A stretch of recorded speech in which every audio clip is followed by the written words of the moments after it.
When I teach classes on love, dating, and marriage, I like to ask the question, how many of you are going to get married? And most everybody puts up their hand. And then how many of you are going to get divorced? And no one puts up their hand. But we know these days that unfortunately there's a very high divorce rate, upwards of 60% in some places. So the question is, how are you going to make the marriage work? And when I ask people if they think that divorce is because people chose wrong or because they don't have the wherewithal to make their marriage work, most people recognize that most people choose right, but they don't know how to make it work.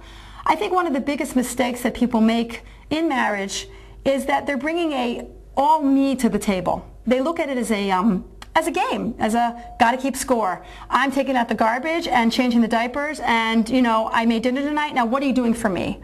Now Torah wisdom would say that that's not how we live our lives. Our point and our existence is to be givers. When we emulate God, one of the greatest attributes of God is to be giving. And there is no greater way to make yourself into the Olympic champion of a giver than to be in the marriage relationship. So when you get into a marriage relationship, it's not about, I'm doing this, now you do this for me.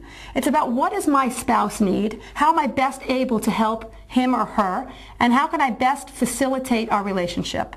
So it's really not thinking about what you're getting, it's thinking about what you're giving. Another profound idea that we know in Judaism is that God puts all of us in this world for a reason and puts all the people and situations into this world for a reason. So if your husband is doing something that really annoys you and that he's making you crazy and you're having sort of, I call it a rewind fight, where certain things are coming up over and over again, the Jewish understanding is that is God's way of saying, whoa, you have to take a look at yourself.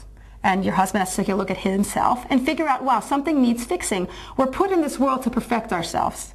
And the marriage relationship is the ultimate, like I said, the Olympic game of perfection. So when you're playing the game and you keep making the same mistakes, you're dropping the ball, then the question is, how are you going to perfect the game? And it's not an accident that God put you in that situation. This man or woman is in your life in order for you to figure out how to make yourself better. So it really gives you a very profound understanding when there's bumps in a marriage, which we know there always are.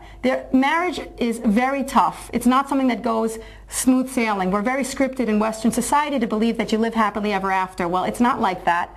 And we understand that marriage is the toughest but the most important relationship of your life. You go through eternity with your spouse. And as such, when these things happen, when the bumps come, if you know that, wow, this is God's personal message to me, then you're going to have a very different attitude about working on it and working it through. It's not like, oh, leave me alone, I'm out of here, it's not working for me. It's like, okay, I'm going to buckle down and figure out exactly what it is I'm supposed to be learning at this moment and how I'm going to make those changes and make myself into a greater person, into more of a giver, and obviously make the marriage that much more successful.